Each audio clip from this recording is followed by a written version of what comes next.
Well. Good afternoon, good morning, and good night. I'm butchering a Heather's line.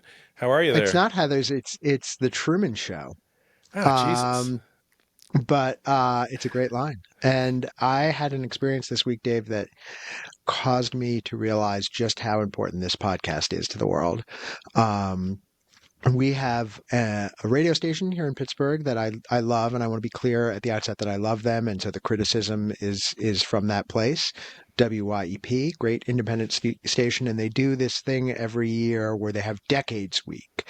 So it's 2025 right now. They started out on Monday playing all songs from 1975 and then on Tuesday from 1985. And I'll let you use your pattern recognition skills to figure out what the rest of the week was like. So I happened to be spending a lot of time in the car on Tuesday driving around doing business and listening to the 1985, and it was great. There was a lot of songs that I remembered and loved from high school and everything else. And but listening to them talk about, to these like younger DJs talking about that era, it was just like you're listening to a Norwegian person, let's say, who's never been to the United States, describing the United States from what they've seen in movies. And it reminded me of the importance of our mission, Dave, to educate the world properly Oh, about what yes. things It's were. it's really just a public service that we're Yeah. performing here. Were there any particularly galling comments?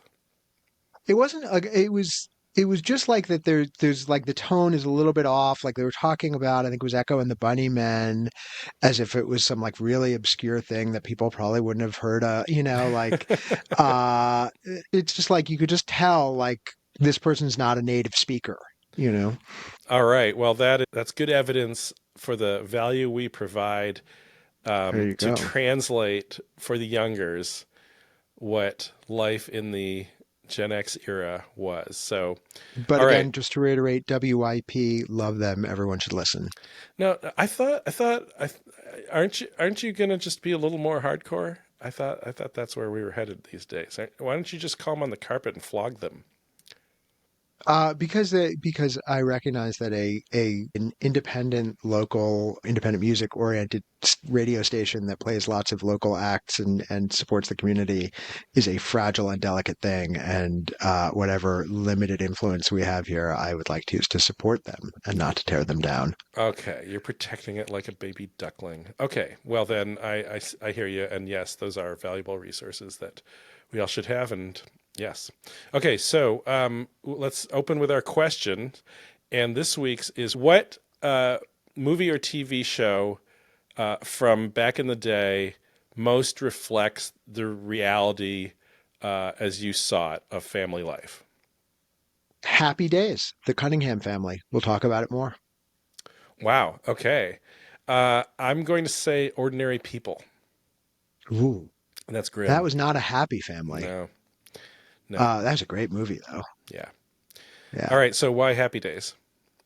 So I was aware as a kid that my own family, because my family certainly was nothing like the Cunninghams. I think the only thing maybe that we both had mothers with red hair, but I was aware that my own family was kind of weird in different ways, and hadn't yet gotten to a point in my life where that was a source of pride rather than shame. And for whatever reason, that to me was like, oh, that's what a normal family is. That's how people are supposed to be. You're supposed to own a sporting goods store and have a stay-at-home mom and,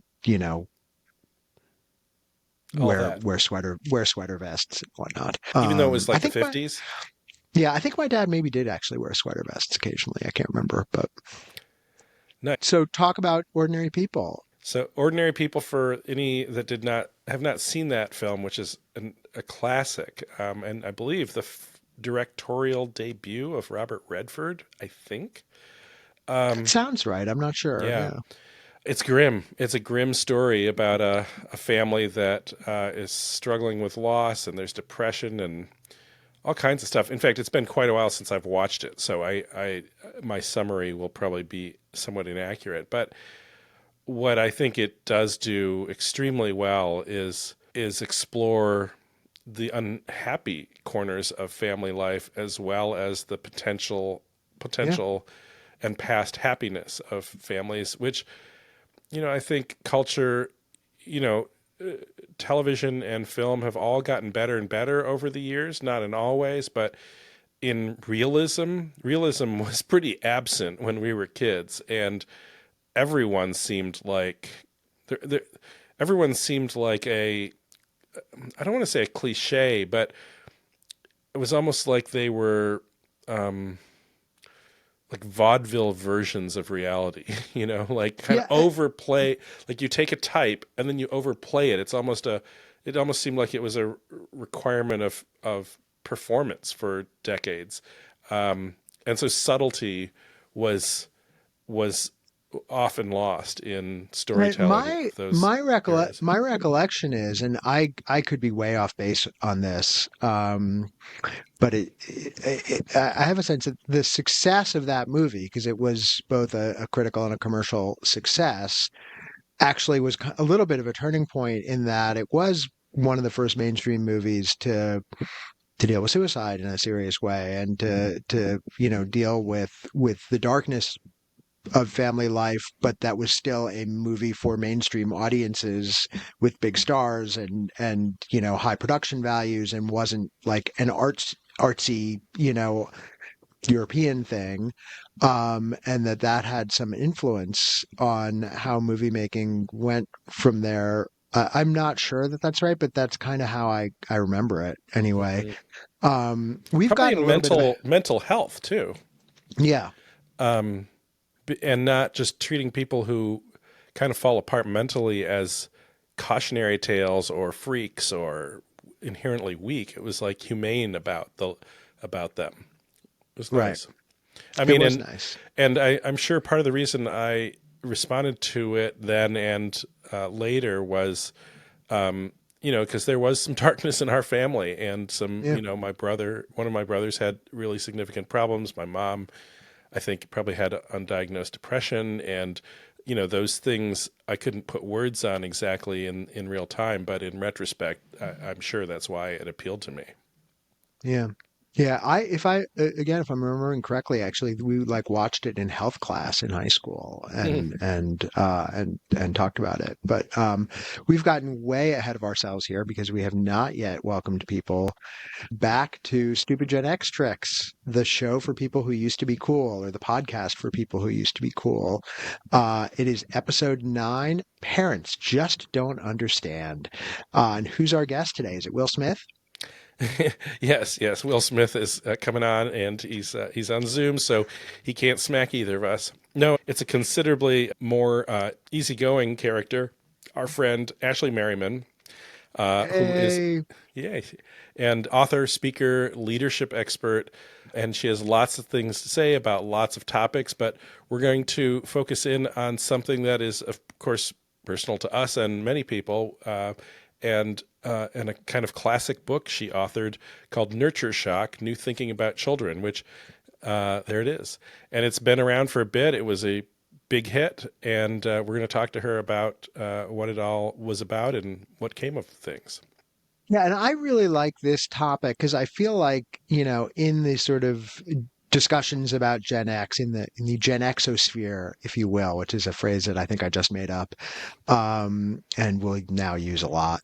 The sort of like, oh, we were these feral kids who, got to stay out all until all hours, and our parents didn't know where we were, and nobody had cell phones, and nobody cared, is kind of this trope that everybody talks about all the time that I think is actually pretty true.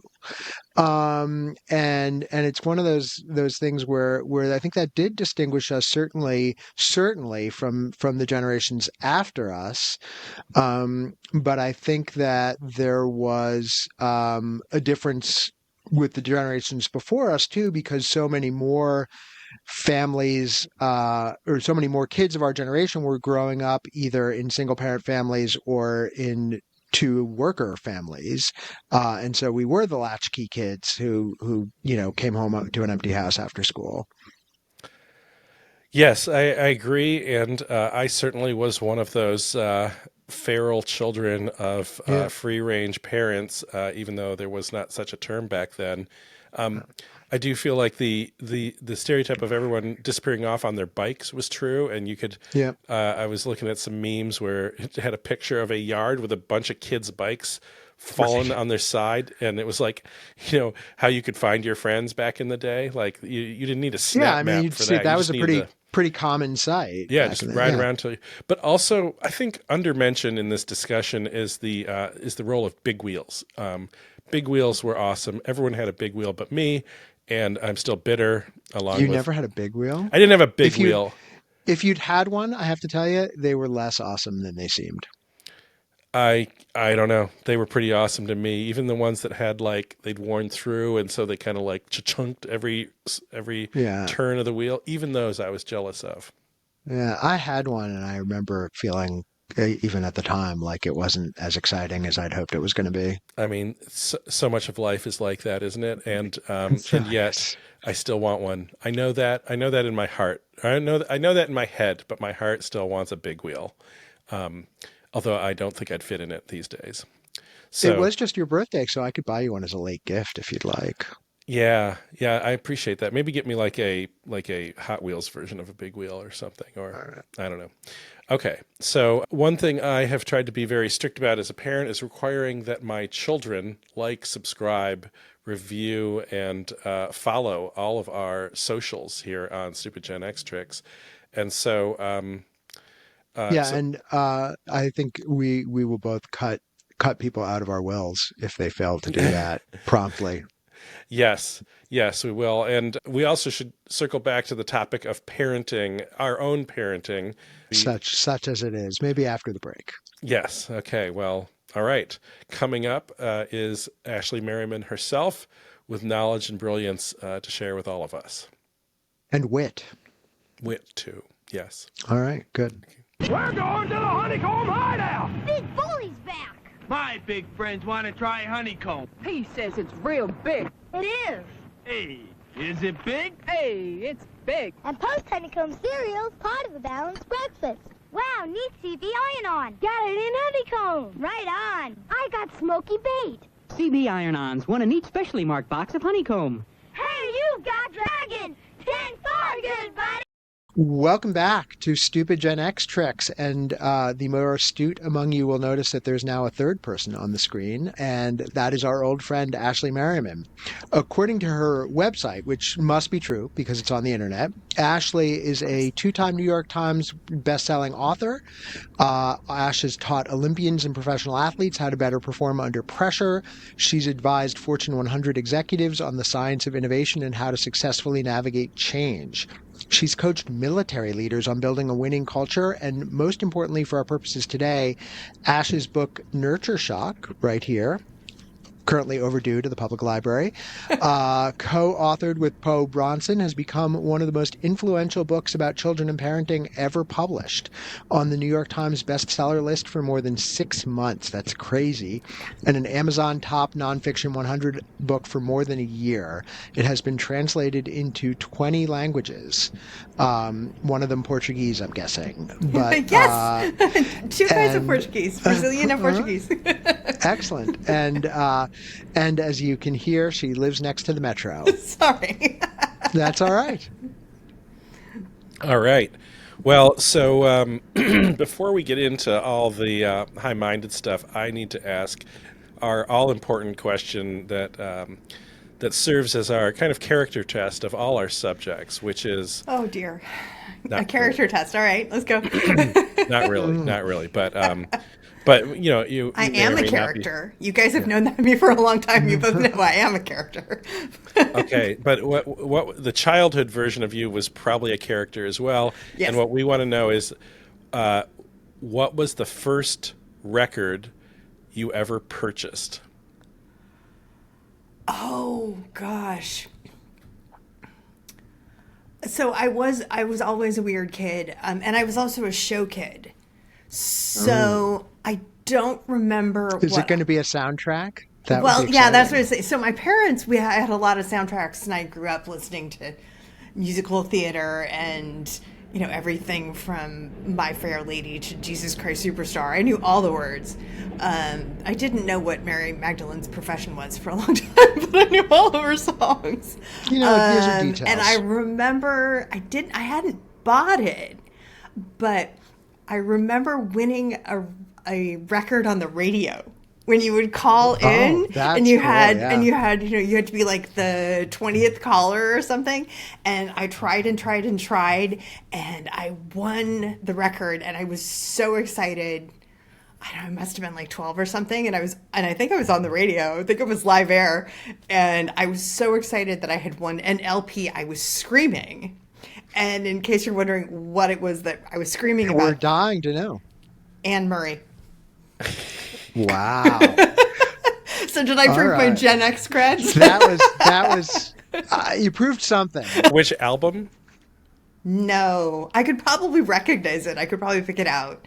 I even as a 4-year-old, I was always into the Torch ballads. So Donna Summer, and I was running around the living room just belting those out, and I'm still doing that even today. Excellent. Well, now that we've got that out of the way, let's just jump right into what drove you to the crazy task of writing a book about what social science research of all things has to say about children. It was actually finding out that social science had something to say about kids. It was actually an accident. My friend Poe and I, Poe Bronson, we were supposed to write an article for New York Magazine on the science of ambition. And, that just quintessential New York Magazine, the science of ambition, right? And we decided to go full on into this, and we were interviewing all of these New York industrialists and, an architect. And I'd say, well, what's a good day for you? He'd say, oh, when I changed the skyline of New York, that kind of stuff. And I kept asking everybody, well, when did you know you were ambitious? And everyone kept saying, oh, well, I knew since I was 2 years old, it was just like, I had 3 part-time jobs by the time I was 4, those darn child labor laws hanging me back, that kind of thing. And it sort of sounded like tycoon lore. This is just what you're supposed to say. Right. But at a certain point, I wondered if it was true. Yeah. So we actually started looking at the research in terms of children's ambition, children's goal setting, and that's what led me to the work of a researcher named Carol Dweck, who wrote about the science of praise on kids. We ended up writing that as an article for New York Magazine, and that then became the catalyst for the book, because the response to that article was just crazy, which was good, because that was how I responded to the research, was, oh my God. And having that science in terms of what do we know about the effects of praise on kids, motivation, and all kinds of things like that. So did you have some disappointed tycoons that didn't get their article? Oh, that's a great question. I never followed up with them, but I'm sure they did. I'm sure they were. Yeah. Did any of them run for president in 2016? No. Okay. All right. Just wondering.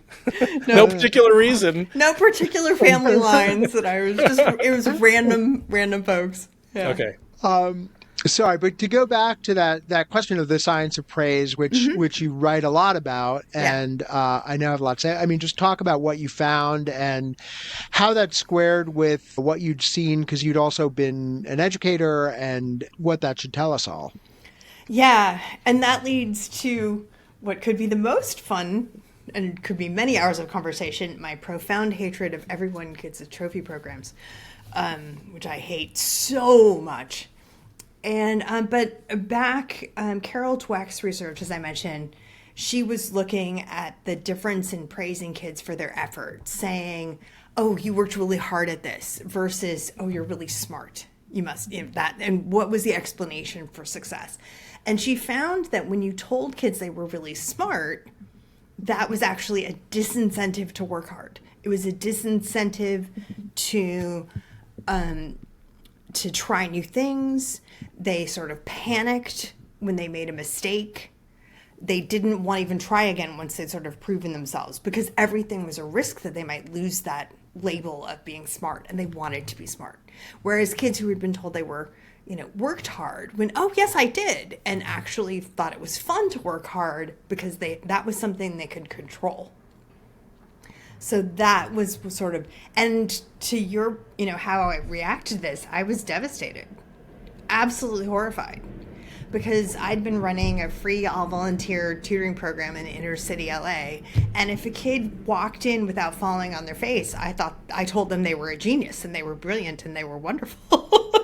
And this was again everything I'd heard, and everything I'd been taught, my entire life, your entire lives, in terms of building kids' self-esteem, telling kids they're wonderful. This went against all of that, and I was heartbroken. Absolutely heartbroken. But I kept re-signing the research, and it wasn't aberrational. There was a lot of research that showed the whole self-esteem movement, what we were taught, was all a huge mistake. Huge. Yeah. We're still feeling it. So I gotta say thank you, Ashley. This praise dynamic that you really made well known certainly informed it. I don't think I was great at it, because there's an instinct to just say, oh, you're really smart, like you want to say that to your kids. But I have definitely taken that to heart and tried to praise for hard work most of all. And so thank you, appreciate it. Made a difference. It's Carol, but that's cool. Yes, well, you made it famous. So David and I've talked about the sort of free range childhoods we happen to have now that there's a nice term for it that has some research behind it. But back then it was just our parents winging it, and moms who had jobs, and kids who came home to an empty house or a babysitter or whatever it was. So was that kind of looser environment that existed then, and then of course that same generation became helicopter parents, so maybe our generation overreacted to a perceived lack of parental presence. But I'm curious how you would reflect on those dynamics and where they are today. Yeah, well, it was funny. I was thinking last night, kids today. It's not actually kids today, because it's not kids' fault. It's parents today. we own this. This is us. And what's really interesting, when I had started writing Nurture Shock, and we'd heard about overparenting, and people were like, oh, well, and then there's helicopter parents. No, it's not helicopter parents. It's snowplow parents. And they kept, coming up with these more extreme descriptions, and tiger moms, and it went on. And I was honestly kind of skeptical about it, because when I first started hearing about this, I thought to myself, I think this is only true for the families that are affluent enough in money and time that they can actually have the ability to be overparenting. Yeah, it is definitely an upper middle class phenomenon. Yes. Yeah. So, but then as, the time's gone by, and the meeting of, hundreds of parents in different programs, I'm like, maybe this is more of a phenomenon than I thought. And when I started really changing, what I understood was a paper that was published in 2010 by the National Bureau of Economic Research called the Rugrat Race. And the Rugrat Race was looking at the time that mothers and fathers spent in childcare with their children. And what they found was in, say, like 1975, 1980, let's start with 65. 1965 to 1975, parents, regardless of educational background, spent about 40 minutes a day with their kids in childcare. By 2013, it was 80 minutes a day, but only for the college-educated parents. And it wasn't some sort of slow increase. Actually, the amount of time parents were spending in childcare was about the same in 1994 compared to 1965. There was actually a little bit of a drop in 94 compared to 75. I'm using numbers that are relevant to our framework, right? Yeah. So, but from 94 up to 2008, it is an absolute linear increase. And within that period... Which is when our generation started becoming parents. 10 hours more a week moms are spending, and guys are going from 4 hours to 8 hours. It is literally a straight line up. I actually, for those of you who are watching, and I brought, because I wanted you to see this, for if you're watching on YouTube, look at that. So what she is displaying for our audio-only listeners is a straight line. A chart that just goes vertically. Absolutely vertically. It is astonishing how fast it goes up. And the researchers looked at like 20 different possibilities. Why is this happening and why then? And what they came to realize is that it was a confluence of two factors, right? We're the sandwich generation, right? Mm-hmm. Boom, Gen X, boomlet. Yeah. So the boomlet is when you started hearing, as the 90s are going, no room in child care facilities. Have to start applying to get to child's care 2 or 3 years before you even get pregnant. Otherwise, you got no chance. Right. And people started saying, oh, well, if I don't get my kid into, child care, how can I possibly think they're going to get into, college? And by 2012, there's articles. There's like a Diane Keaton movie that was basically this story. And by 2012, only 56% of college freshmen got to go to their first choice school, which is a historic low since they'd ever been doing it. So now people are starting to flip out. Oh my God, I have to start everything in terms of educating my kid, giving them all these advantages. So that's what happens. In fact, the NBER study looked and even compared states with more competitive schooling, different numbers of universities, and found that you even in 2018 were spending 4 more hours extra in child care and development if you lived in Connecticut compared to families in South Dakota, because they didn't seem to have that competition. So they called it the Rugrat race, because it was this, we need to invest. And that's the thing that's been kind of heartbreaking, is if you look at the research since that study to today, you're seeing a complete continual increase. We're now up to 20 hours a week of childcare. And you're like, well, so this is a part-time job, right? On top of the full-time job you have. And where does this come from? Because in 60... Is it actually good for the kids that their parents are spending so much time with them? Yeah. That's where we're going to get to. Yeah. So, and if you think about this exponential amount of increase in time, at the same time, more than twice, almost twice as many working moms now. When we were growing up, actually, working moms were still the exception. I was a freak because my mom worked. 60% of moms did not work. And now 70+% do, even for younger kids. Yeah. So where is that time coming from? Sleep and free time. Parents just aren't sleeping. They're not watching TV. They're not doing anything for themselves. That's where all this time is then shifted to the kids. And they're finding that parents who spend a lot of time with their kids, even though they love their kids, that extra time, their ratings of it aren't negative, but they're lower and positive. They're not enjoying the time as much because they don't feel, they're not doing it because they want to spend time with their kids. They're spending time with their kids because they think they should, because their kid needs this extra advantage. It's an investment. It's not about enjoying time or the connection. And so the parents are sort of struggling in this scenario. And then there's research suggesting the kids are too.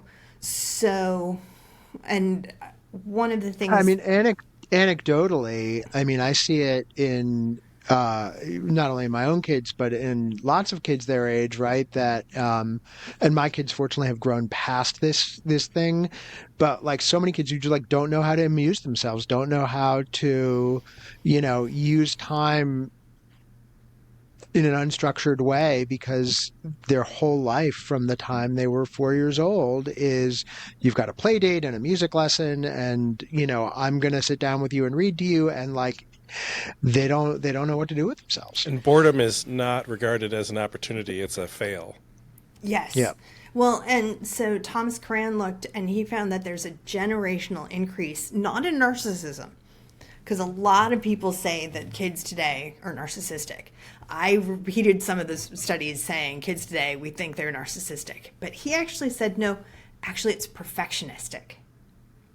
And that there's been a generational huge rise in perfectionism, and it tracks in the same timeline roughly as that increased parental investment, because kids are also reporting more parental supervision, more parental criticism, higher parental expectations. So from, like you were saying, from 4 years old, we're getting more and more and more that, oh, well, at 4 years old, if you're not performing, you're never getting into Harvard. And if you're never getting to Harvard, your life is over.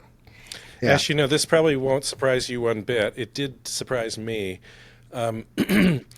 I have some friends who are, kind of the classic foreign-born doctors whose kids were, friends with my kids, from India, from,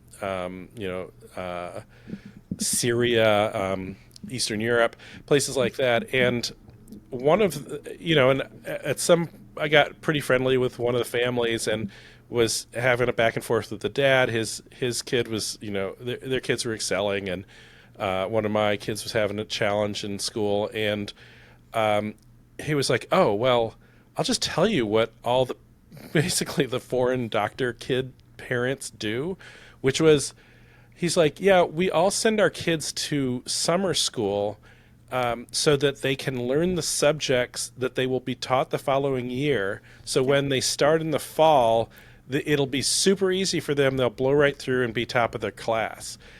And I was like, oh, wow, I can see how that works. But also it's like, wow, not a lot of joy in those childhoods, but maybe they'll be more successful adults, how do you respond to that kind of dynamic? The good news is, and it's really funny because some people don't actually want to hear this as good news because it's so far afield from their reference point. That scarcity I mentioned is over. It's been over for decades. 25% of colleges accept 100% of applicants. 90% of colleges take up to three-fourths of the people who apply. Last year, more than half, about 56% of kids were applying in at least 4 or 5 schools. But I have the number. 7 in 10 got accepted to their first choice. You mentioned this in terms of a geographic difference in the time spent thing, but I think it's true probably, certainly in my experience, that there's a real variance in that kind of status anxiety around elite colleges too, right? Like I know, so my, experience, when my kids were younger, we lived in Montgomery County, Maryland, which is like ground zero of higher education status anxiety. Yep. And then we moved to Pittsburgh with one kid in high school and one kid in middle school.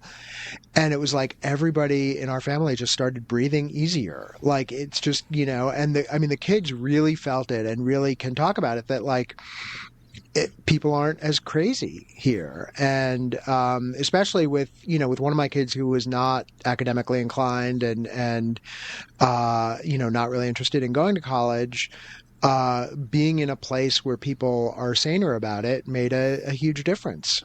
Absolutely, there is a huge difference. And as I mentioned, sometimes I would tell people this and they would get mad at me. I would be like, no, this is good news. If your kid wants to go to college, there's a place for them. And most kids are going to go where they actually want to go. And, does everyone, I keep picking on Harvard, but I've asked a lot of people, even people in DC, like, well, did you go to Harvard? No. You seem fine. Well, yeah, but where I went's not good enough. I'm like, why? Yeah. Why? So I think having that breadth and that perspective is really important. Unfortunately, the way it is, there's money made in scaring people to death. Yeah. And the Common App, I wish we just killed the Common App, because the Common App you just apply to, a million schools because you heard of it. And then and the schools make money and they increase their reputation because it's so competitive now. And I mean, over 100,000 kids applied to go to UCLA last year. That's just crazy. That's a GenX thing we could restore. I don't know. You can still remember because you're not in California, but I was a Californian, so this is very important. There used to be a limit on how many UCs you could apply to. I didn't know that, yeah. And if we did that, I think like literally I don't know the exact numbers, so please don't quote me. But for a while, there was something like 1 out of 4 of all college applications was to a UC. If you put a limit on the UCs, you would change college application hysteria for the entire world. The whole world. Wow. Yeah. All right. So changing topics a little bit. One huge difference between our childhoods and now, of course, is social media. And that was not as dominant a topic when you were first writing on some of these things. How have you been able to research around that topic? What's your take on where things lie in terms of impact and whether we should ban smartphones in schools? Yes, I'm gonna agree with Jonathan Haidt in his book on that front. I was tracking the research even as the first studies were coming out, and the consistent studies have basically found there was never upside. It was just how big is the harm. And the people who claimed, oh, well, you could maybe find people in a clique that you wouldn't have found in real life. Actually, that doesn't seem to be much true either. People seem to quickly. Can you talk a little bit about what that book is and what he found? Jonathan Haidt wrote. It's a New York Times bestseller. Current. I think it's been months already. Called the Anxious Generation, and one of his main arguments is that social media is breaking kids and phones are breaking kids. And he's not the only one who's made that argument. Gene Twenge in a previous book, Generation Me, and the iGen also have made those arguments. And I know that there is some science disputing the severity of the impact, but I still haven't found anybody who's got any evidence that it's good for kids. You know what I mean? Like, if it's the best anyone seems to be giving is it's a null result.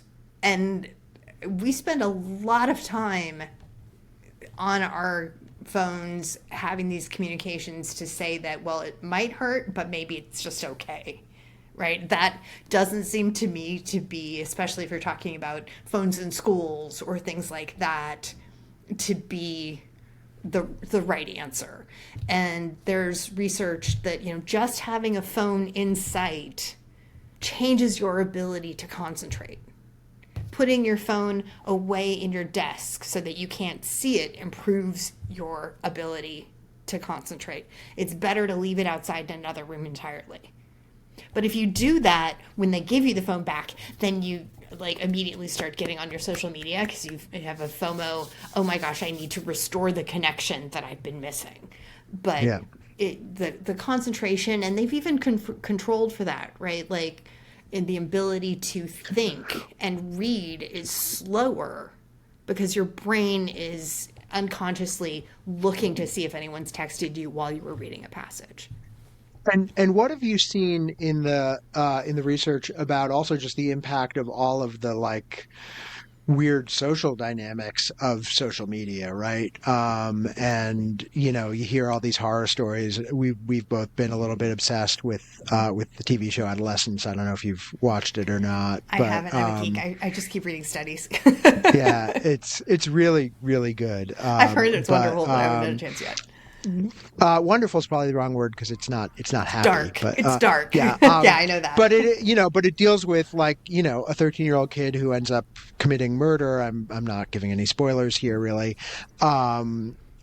Driven largely by both the sort of toxic things he's reading online in the quote unquote manosphere, but also by this sort of online bullying that he's a victim of. And I'm just curious if you're seeing much about those kinds of dynamics in the research you're following.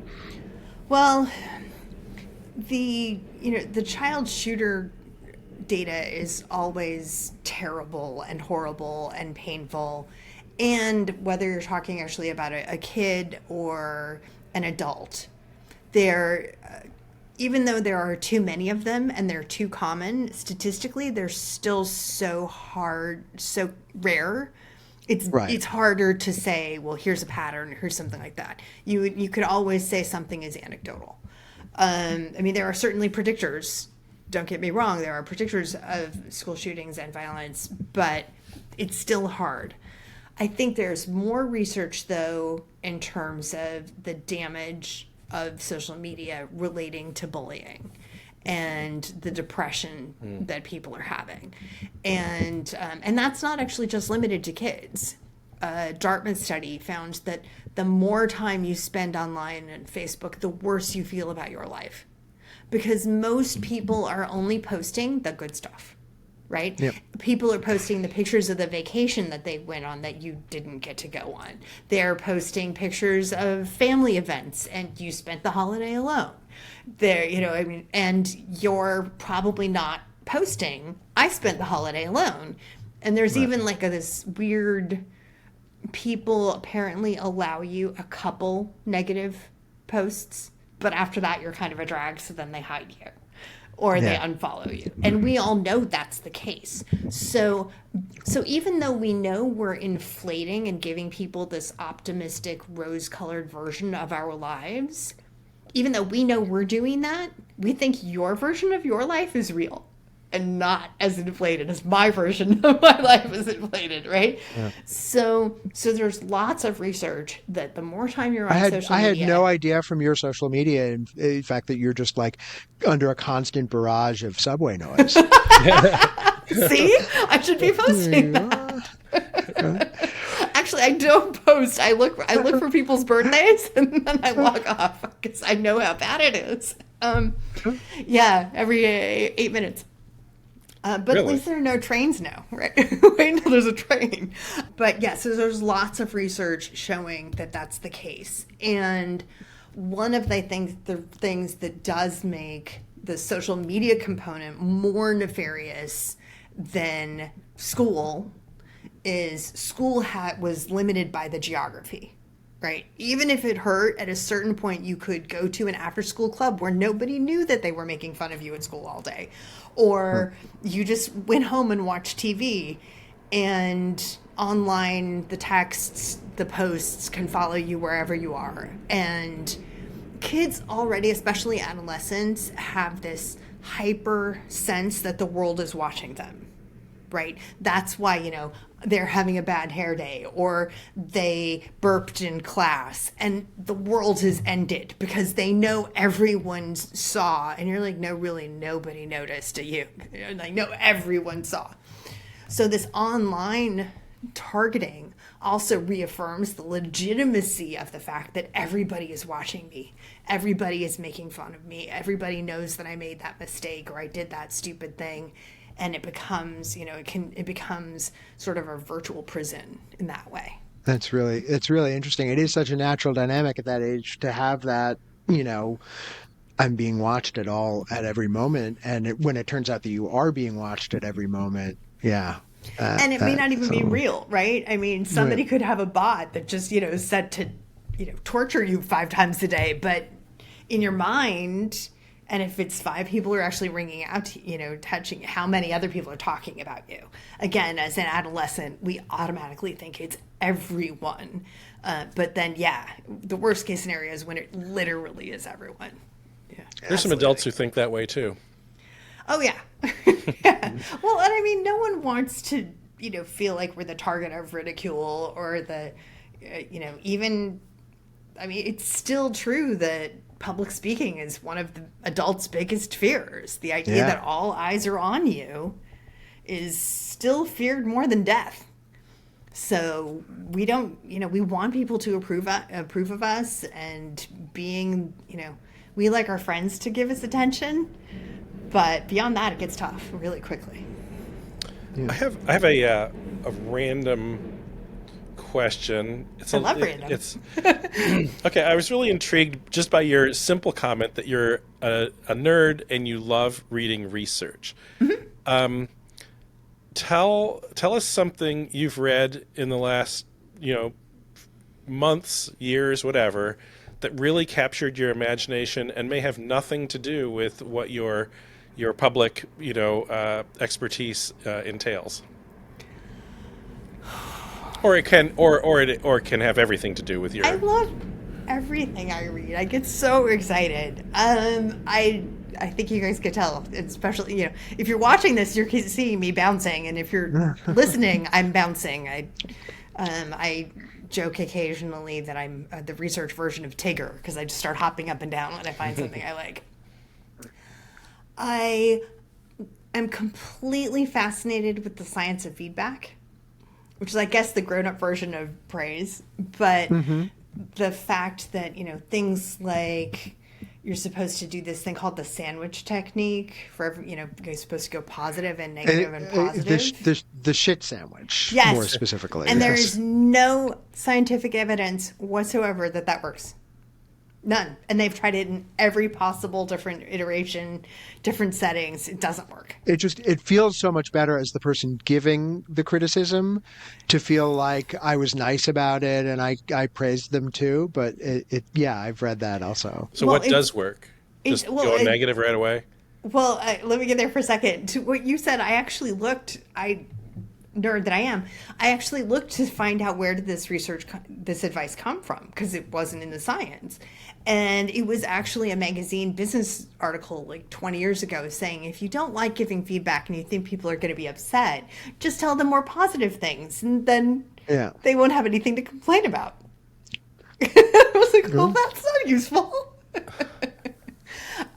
So the more effective thing is to know who you're talking to and not have a list of bad or good things, right? It should be the best feedback is like discrete and real in time, not come into my office and here are 20 things you did right or wrong, because in stress, we don't only remember 2 or 3. And this was the part that I found the most fascinating. The underperformer doesn't know they're underperforming. So when they walk in and they hear all of these positive things and then the one negative thing, they walk out thinking, well, almost everything they said about me was great. Apparently I'm joy to have around. And they don't improve because almost everything you told them was positive. And then you get a high performer and a perfectionist going in and you tell them 10 wonderful things and, oh, you got spinach in your teeth or something. That's all they remember, right? So it doesn't work for the high performer either. So what you need to do is be honest and not break people. And the focus for me is help someone come up with a way to solve a problem and improve. And then you're positive when you think that's a good idea. Hey, I think that will work. That sounds great. Try that and come back to me. So they don't leave broken. They don't leave thinking, oh, I suck. They leave thinking, oh, I have a problem, but I have a way of fixing it. That's great. So I want to come back to a topic that I know you're really passionate about, and we're excited to talk about, which is the participation trophies thing. And I just want to come at this from the perspective of myself as a kid who was very into sports, was not particularly good at them, and played on a lot of teams with other kids who were not particularly good at them. And so, never won anything.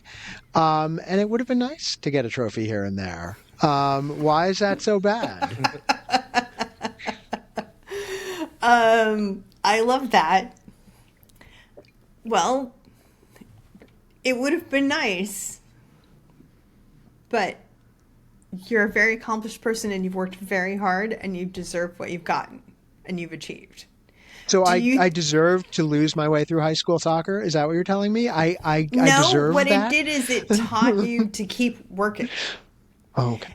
And the problem with participation trophies is the messages, going back to what we talked about with Carol Dweck and the idea that, telling kids you're wonderful and you're a genius.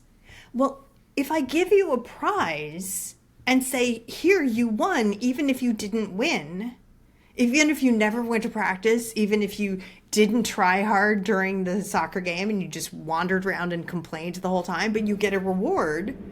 It's actually disincentivizing effort. It's disincentivizing improvement because we're actually pretending you didn't fail. We're saying, oh, no, everyone gets a reward because everyone wins. And I'm not against, I mean, again, I don't want to break children. I don't want to break anyone. But it's okay to say, hey, you screwed up today. What did you learn from this experience? Or, a 3 or 4-year-old, why are they joining a soccer team for a trophy? They should be joining so they can learn how to play soccer, get some exercise, and run around with their friends. That should be the reward. It shouldn't be that you have to say, no, that doesn't count until we've given you this artificial public recognition that what you did is valid. And teaching kids that, I think that is part of that perfectionist training that we're telling them. You have to get social approval for everything you do. Instead of say, yeah, you screwed up, it's okay. Or you didn't screw up, but you weren't the best. And most kids know that. Most kids, especially by the age of 8 to 12, they know, hey, that's the team that won. Right. I mean, the number of times I've heard from parents tell me that their kids had been given participation trophies by like the team that won, that lost in the finals, and that the kids threw them in a garbage and set them on fire. Well, and the score thing is really interesting where you have I've seen this with my son when he played baseball, that at the younger ages, they officially don't keep score. Right. But the kids are all keeping score. They know exactly what the score is every second. Yeah. Yeah. And they know who's the best player, and they know all of the different social skills, and they're accurate. It's not even just that they know, they're right. But then it's, well, we know what the score is and we know who the best player is. We just don't tell mommy and daddy. Mommy and daddy are upset. But we don't want that either, right? We don't want to be the untrustworthy voices of opinion where they can't actually talk to us about who's good or what should I be doing, because, they'll just tell us that thing that they're supposed to say, because that's just mom and dad, right? And so we want kids to know that, we're going to give them honest feedback, and we are trustworthy, and we're supportive of them, even if they didn't do well. That's okay. What we want them to do is learn. We don't need them to succeed. We want them to learn from it, because that's your job as a kid, to learn. Hopefully it's our job for grown-ups too. Also to mow the lawn. Yes, absolutely. All right. Well, so this has been fantastic, Ashley. We've got a wrap-up question for you, which is, what is something that gives you hope about kids today, and can we Gen X parents take any credit for it? Ooh, that one's a hard one. I think that there is definite research that kids today are more accepting of individual differences and cultural differences, and that doesn't bother them. They're just sort of accept that that's the way things are. I think that there are some still geographic limitations on that, socioeconomic. Most parents actually live in more diverse backgrounds, and here we're not just talking about a race or ethnicity. We're talking about different cultural experiences, different finances, different education. Kids live in usually a more literally segregated neighborhood.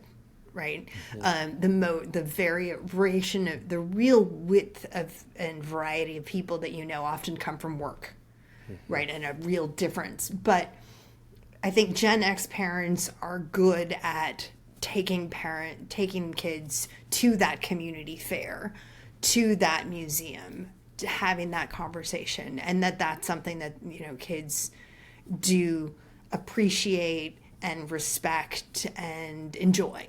Which I think is a great direction to go. All right, so we win, and with You get participation medals as good parents. with that, we're going to go to break, but not before we get Ashley to reinforce the scientific consensus that liking, subscribing to, commenting on, or following the social media accounts of this podcast is a necessary component of a successful life. 100%. 100%. And everything I said excellent. about social media does not apply to a stupid Gen X podcast. That's all about. Yes. All right. Thank you, Ashley. Thanks, guys. I'm so weird to be Yeah. here. Chocolate. Peanut butter. Hey! Oh, hey, you got your chocolate and my peanut butter. Peanut butter on my chocolate. What? Delicious. Two great tastes that taste great together. Reese's Peanut Butter Cups. Real milk chocolate, delicious peanut butter. Reese's Peanut Butter Cup. And Reese's Crunchy Peanut Butter Cups topped with chopped peanuts. Okay, we're back. What a great catch up with Ashley Merriman.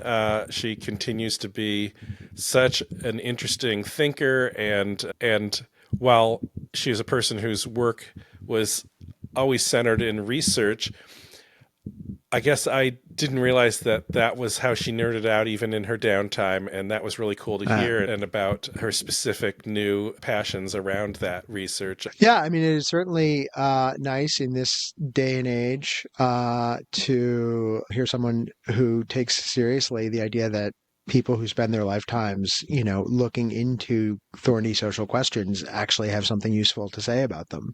With hard research. Yeah. And that Yeah. research actually matters and is true when done well.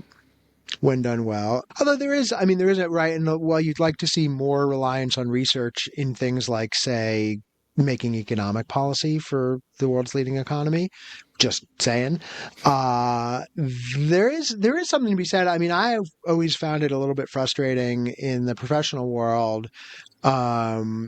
That there were times when people were like so focused on trying to get data and trying to get analysis about something, when really, like, the person who'd shown that they are good at this, maybe you just trust their gut, and sometimes that is not only quicker and easier, but more effective. And so I think there is always a place for that too. So Intuition does have its place. yeah. Intuition and experience, I suppose. Yeah. Educated intuition. Yes. Well, one thing I have a gut instinct about is wormholes. Wormholes are a good and beautiful thing. And I know a good one when I hear it. So let's hear your wormhole this week. Have you done your homework? Have you obsessed properly as a dad with a family who doesn't want to hear your wormhole research? Yeah, so I think that for this episode, I may have gotten to the ultimate distillation of the concept of wormholism, which is like, just being two guys sitting here sharing information with people that they don't want to hear and that they're going to think is stupid, but then they're later secretly going to be like, oh, I'm glad he told me that. I won't acknowledge it to him, but I'm glad he told me that. And so, Dave, as you know, and I'm really, for extra verisimilitude here, I have to read this off of the notes app in my phone, where I stored some stuff. Can I just stop and salute you with that $25 word and your pronunciation of it? You clearly got a top-notch education, and I can't even say it. What was that word? One more time. Verisimilitude, Dave. Wow, that's good. My mom had anti-disestablishmentarianism was the $25 word my mom liked to say from time to time. But that's a verisimil. Anyway, I will say with the theme of today's show that I didn't necessarily receive a top-notch education, but I was raised by people who did. So there you go. Anyway, as you know, Dave, in the non-podcasting part of my life, I have been this week learning more and obsessing a little bit over one of America's most misunderstood industries, the used car business. And so I decided to look a little bit into the history of the used car dealerships. I did learn about the oldest known used car dealership in the world is in England, and I now can't find the where I'd written down their name of it, but it started in like the 1880s. But the oldest continuously operating dealership here in the U.S. is an Indiana dealership, W. Hare and Son, which started actually in the 1840s, repairing wagons heading west. Whoa. And that was their business. And they're still around? And the company is still around, and it was family owned up until like 6 years ago. They finally sold it. Like the great grandchildren finally sold it, and are now, of course, social media personalities. So Because it's what all great fortunes get turned into. Yes. But you'll be happy to know the second oldest dealership in the country is in your home state of Michigan. It is Schaefer and Berlin Inc. in Frankenmuth. Where is Frankenmuth? And can you show me on your hand? I know Frankenmuth by name. I've been there. I think it's near Saginaw, but I might be wildly off, which would put it, I guess, a little bit like this, but it could be over here for all. I'm not totally positive. Frankenmuth also is home to a restaurant that was and is legendary, and I can't remember. It's very big and it has a lot of gifts, and I feel like there's a Christmas thing, but yeah, Frankenmuth, German, very German. It sounds like it, and I'm going to just close this segment. I'm surprised with one the oldest isn't in Detroit, the greater Detroit area. Trivia question for you. I don't think Detroit became the center of the auto industry until Henry Ford, right? Which would have been early 20th century. Yeah. But here's my trivia question. I'm going to close this out with you. What is the most popularly searched for car color in the used car market? White. It's silver. Oh. It turns out, which actually doesn't really even seem that interesting even to me, but I just wanted to have a question to ask you, and there you go. Okay. All right. No, it's fascinating. It's truly fascinating. I will search silver cars right after we hang up. On the subject of used cars, my son Noah is very much into vehicles of all kinds, and last night we were having a discussion about used vehicles that are an especially good deal. And so he informed me, what do you think are especially good deals in the, I'm not going to turn it into a question. I'm just going to tell you. School buses are, of course, are very cheap to buy and are popular to turn into party buses. But also I learned that limos and fire engines are also a really good deal. If you want a used limo or used fire engine. A fire engine? Yeah, they're pretty cheap because, there's not a lot of market for them except... It's hard to park, but they're all hard to park. Limos, school buses, fire engines. Probably why they're all pretty cheap to buy used. I did see a pretty cool school bus, party bus at the Final Four in 2000 in Indianapolis. But it's probably time for my wormhole, huh? It is well past time for your wormhole, Dave. You've been holding out on us. Okay, so my wormhole is. It started with a new song, which is now my official song of the year as of this spring, from Pulp, a band that is a legendary act out of England. I think some would have called them Brit pop, but I always thought that was kind of a dumb term. And headed by Jarvis Cocker and a cast of thousands that he cycled through over the years, and they've been smaller, they've been bigger, they've been all these different versions, but they've always been really interesting, especially in the 90s. I discovered them when I was in Italy watching MTV in Italian, and the song Common People came on, and I was like, what is this song? This song is amazing, from 1994, and I love that song, A, and B, I just heard on the radio the other day, Howard Jones just turned 70. Wow. Well, yeah. That'll make you feel old. We're all geezer in our way towards 70, I suppose.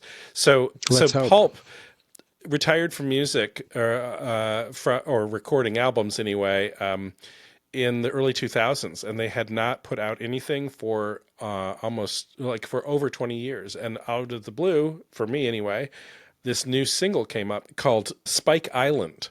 And I was like, what a curious title. And then I listened to the song, and at first I was like, oh yeah, nice. And then the more I listened to it, the more I was like, this song is brilliant. This is such a good song, such like interesting lyrics, and and there's a full album coming. And for those who don't know Pulp, Jarvis Cocker is one of the great lyricists of music, and Common People is a absolute, like, gotta be top 20 lyrical tracks of all time in my book. Maybe Watering the top milk 5. from a hole in the wall where the rain comes through. So much. And the new one, maybe, I don't know if you'd call it as, I'd say it's as Common People is pretty hard to replicate, but the new one has a lot of great lyrics, and they talk about this place, Spike Island, which I was curious about. And, but I do want to call out a set of lyrics in the song that is, I think, so brilliantly, they seem so plain, and then also so perfect that I think points up the brilliance of great lyricists, which is clearly autobiographical. He says, I was born to perform. It's a calling. I exist to do this, shouting and pointing. I like that. I like that a lot. Good. It's so simple.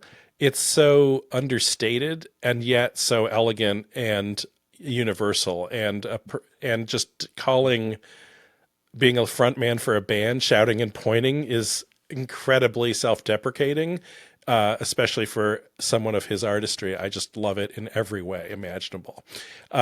So that's brilliant. And I got really curious about Spike Island, and it turns out that was a legendary, it's kind of like I don't know, maybe a little bit like those guys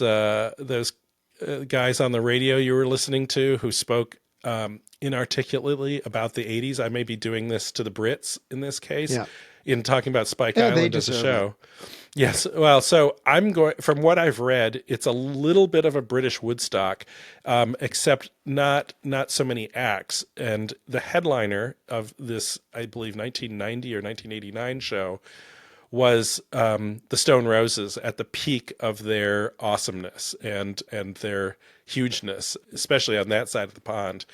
But also, like Woodstock, there were problems with the show. It was kind of a little bit of an amateur hour. There's some issues with the DJs and sound and wind and other things, that it was this kind of epic moment, but it had some issues technically. And so there's, I think in the lyrics about this, there's a sort of melancholy in the song that is kind of great, and a will to do it better the next time around, which I think we can all identify with. So anyway, I don't know if Pulp is to your liking, or I will have to give that a listen. You texted it to me the other day, and I haven't checked it out yet. It is. I can't wait for the album. I'm so excited. If it's anywhere near as good as the single, it's going to make life better this year. Nicely Wormhole, Dave. Why, thank you. Thank you. So that brings us to the part of the show where we talk about the next show. And I think we're both excited about this one. I know I am. It is going to be a guestless show where you guest and I, list Dave. Or guest list? Guestless. No guests. Zero guests. Nada. I think I said guess, like I was guessing something. It will be you, Dave, and me, and we're gonna duke it out. We are gonna pick some things to argue about, because we have, and the most interesting arguments, I always think, right, are among people who disagree with each other a little bit. Right. And I think that's where we are on some topics that have come up over the course of doing these podcasts so far. And, maybe if this goes well, we'll make it a regular feature, but it's going to be Fight Club. It is. Is it like sumo? Are we going to sumo? I don't know that would be culturally appropriate for us, but, I don't know. I saw a sumo play in New York. It's on the mind. All right. Okay. Well, also, it's a little hard to engage in physical beatdowns when you're separated across many states. We could each hire someone locally to the other to go by and deliver the beatdown on our behalf. I want to see the Arkansan you hire to get my ass. I feel certain I can find a steelworker to put you in some pain. There are people here who could hurt me. There is no question about that. Yeah. There was actually when I was at a conference a couple of years ago. There are people in my house who could hurt me. Let's be honest about that. But yeah. Yes. A couple of years ago, I was at an event around the cinema industry in Las Vegas called CinemaCon. And someone was pointed out to me who I was told was A, from Pittsburgh, B, definitely in the mob. So I saw a mobster from Pittsburgh from about 15 feet away. So if I can find that guy and I really want to do some harm, well, that'll be my guy. There you go. Yeah. There you go. Or some of his friends anyway. Okay. Dave, what do you have to take us out with? Well, like and subscribe. We keep saying that, and we mean it. It is meaningful. So thank you for all of skywriting. You're not going to make your little usual pitch for skywriting? Yeah. Like, subscribe, and hire skywriters to advertise us. That's going to be a goal for me. Someday when we're really big and someone with too much money on their hands wants to be nice to us, they will hire skywriters. I want that. All right. It's important to dream. Thank you very much to everybody. You could also get like one of those biplanes that hauls a flag. I'll take that. That's not bad. It's almost beach season, so it would be appropriate to get. Yeah. Okay. Perfect. Well, we're on our way. All right. Good night and good luck. Bye.